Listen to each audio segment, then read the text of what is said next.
Diário do Dr. Seward, 11 de outubro, noite. Jonathan Harker me pediu para gravar isso, pois ele diz que dificilmente está em condições para a tarefa, e ele quer que um registro exato seja mantido. Eu acho que nenhum de nós ficou surpreso quando nos pediram para ver a Sra. Harker um pouco antes do pôr do sol. Recentemente, percebemos que o nascer e o pôr do sol são seus momentos de liberdade peculiar, quando seu antigo eu pode se manifestar, sem nenhuma força de controle a subjugar ou restringi-la, ou incitá-la à ação. Esse humor ou condição começa cerca de meia hora ou mais antes do nascer ou do pôr do sol de fato, e dura até que o sol tenha nascido, ou que as nuvens sejam iluminadas com raios que surgem acima do horizonte. A princípio, há uma espécie de condição negativa, como se alguma amarra fosse afrouxada, e então a liberdade absoluta segue rapidamente. Quando, no entanto, a liberdade cessa, a mudança ou recaída vem rapidamente, precedida apenas por um acesso de silêncio de aviso. Hoje à noite, quando nos encontramos, ela estava um pouco restrita e carregava todos os sinais de uma luta interna. Eu entendi que ela fazia um esforço violento no primeiro instante que ela pudesse. Alguns minutos depois, no entanto, estava em controle completo de si. Então, apontando o marido para sentar-se ao lado dela no sofá, onde ela estava recostada, ela fez o restante de nós trazer cadeiras para perto.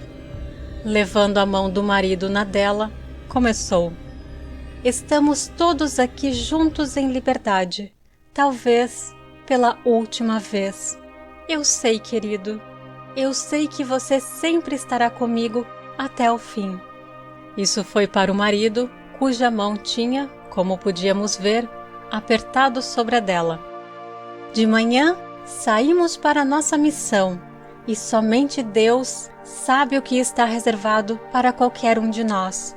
Vocês serão bons para mim, me levando com vocês. Eu sei que tudo que homens corajosos podem fazer por uma pobre mulher fraca, cuja alma talvez esteja perdida, não, ainda não, mas de qualquer forma está em risco. Vocês farão. Mas vocês devem se lembrar que eu não sou como vocês. Há um veneno em meu sangue, em minha alma, que pode me destruir, que deve me destruir, a menos que algum alívio chegue até nós. Oh, meus amigos, vocês sabem tão bem quanto eu que minha alma está em jogo, e embora eu saiba que existe um caminho para mim, vocês não devem, e eu não devo tomá-lo. Ela parecia suplicante para todos nós, por sua vez, começando e terminando com o marido. "Que caminho é esse?" perguntou Van Helsing com uma voz rouca. "Que caminho é esse que não devemos, não podemos tomar?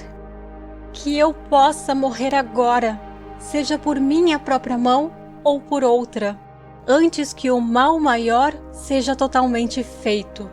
Eu sei, e vocês sabem, que se eu estiver morta, vocês poderiam e libertariam meu espírito imortal, da mesma forma que vocês fizeram com minha pobre Lucy. Se a morte ou o medo da morte fosse a única coisa que estivesse no caminho, eu não me acovardaria em morrer aqui, agora, em meio aos meus amigos que me amam. Mas a morte não é tudo. Não posso acreditar que morrer, nesse caso, quando houver esperança diante de nós e uma tarefa tão amarga a ser feita, seja a vontade de Deus.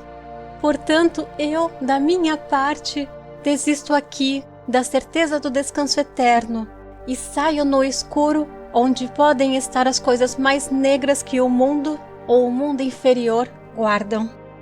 Estávamos todos em silêncio, pois sabíamos instintivamente que isso era apenas um prelúdio. Os rostos dos outros ficaram sérios, e Harker ficou pálido acinzentado. Talvez ele tenha adivinhado melhor do que qualquer um de nós o que estava por vir. Ela continuou: é isso que eu posso dar na partilha de bens. Eu não pude deixar de observar o termo legal pitoresco que ela usou em tal lugar e com tal seriedade. O que cada um de vocês dará? Suas vidas, eu já sei. Ela continuou rapidamente. Isso é fácil para homens corajosos. Suas vidas são de Deus e vocês podem devolvê-las a Ele. Mas o que vocês vão me dar? Ela olhou de novo, mas desta vez evitou o rosto do marido. Quincy pareceu entender. Ele assentiu e seu rosto se iluminou. Então, eu vou lhes dizer claramente o que eu quero, pois não deve haver dúvida nesse sentido entre nós agora. Vocês devem me prometer, cada um, mesmo você, meu amado marido, que se o momento chegar, vocês me matarão. Quando vai ser esse momento? A voz era de Quincy, mas era baixa e tensa.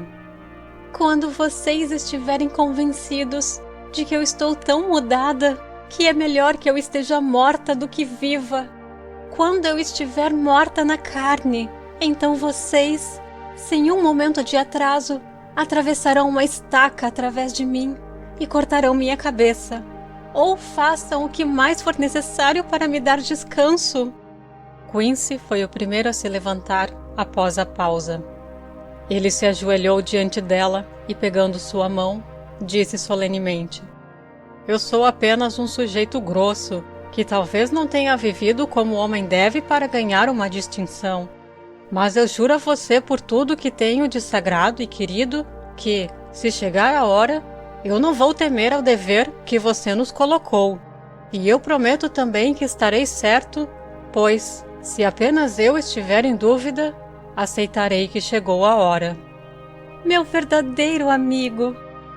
Era tudo que ela podia dizer em meio às lágrimas que caíam rapidamente, enquanto, curvando-se, ela beijava a mão dele.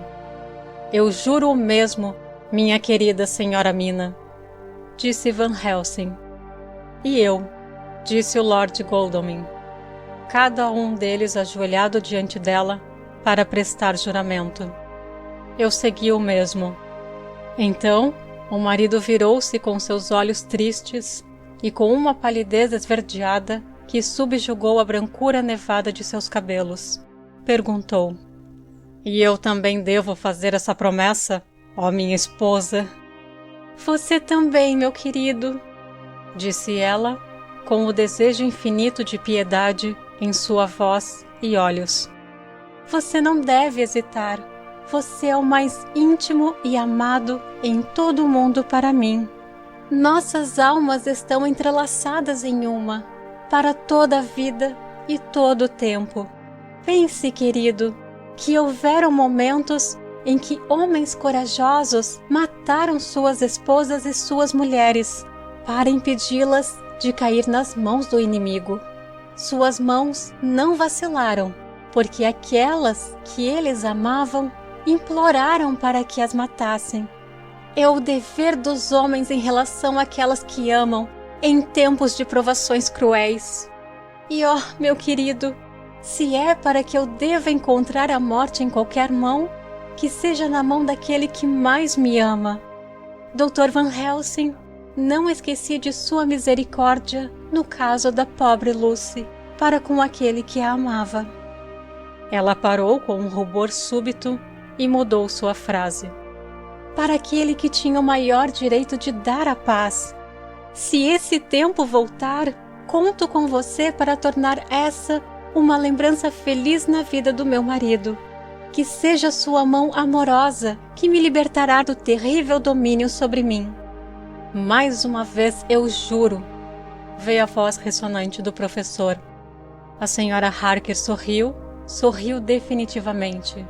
E com um suspiro de alívio, ela se inclinou para trás e disse: e agora uma palavra de aviso, um aviso que vocês nunca devem esquecer.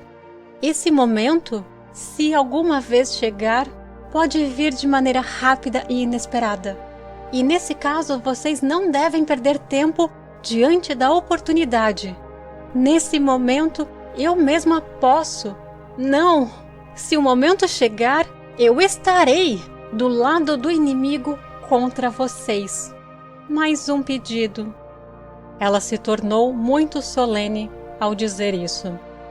Não é tão vital e necessário quanto o outro, mas eu quero que vocês façam uma coisa por mim, se quiserem. Todos nós concordamos, mas ninguém falou. Não havia necessidade de falar. Eu quero que vocês leiam a oração dos mortos. Ela foi interrompida por um gemido profundo do marido. Levando a mão dele na dela, ela segurou sobre o coração e continuou. Vocês devem ler para mim algum dia, qualquer que seja o fim de todo esse estado pavoroso de coisas. Será um pensamento doce para todos ou alguns de nós. Você, meu querido, espero que leia, pois então estarei com sua voz em minha memória para sempre, haja o que houver. Mas, minha querida, a morte está longe de você. Não, disse ela segurando a mão de aviso. Estou mais afundada na morte neste momento do que se o peso da terra sobre um túmulo deitasse sobre mim. Minha esposa, devo ler? Ele disse antes de começar. Isso me confortaria, meu marido. Foi tudo o que ela disse e ele começou a ler quando ela preparou o livro. Como posso, como qualquer um, poderia explicar aquela cena estranha? Sua solenidade, sua desolação, sua tristeza, seu horror e ainda sua doçura. Até mesmo um cético, que não pode ver nada além de uma farsa de verdade amarga em qualquer coisa sagrada ou emocional, teria derretido o coração se tivesse visto aquele pequeno grupo de amigos amorosos e dedicados ajoelhados àquela senhora atingida e triste. Ou ao ouvir a terna paixão da voz do marido, enquanto, em tons tão quebrados de emoção, que muitas vezes ele tinha que fazer uma pausa, ele leu a oração simples e bonita do enterro dos mortos. Eu não posso continuar. As palavras e voz estão falhando. Ela estava certa em seu instinto. Por mais estranho que tudo fosse, até bizarro como pode parecer, depois daquilo, nós sentimos sua influência poderosa, que nos consolou muito. E o silêncio, que mostrou a recaída da Sra. Harker, da liberdade de sua alma, não pareceu tão cheio de desespero para nenhum de nós como temíamos.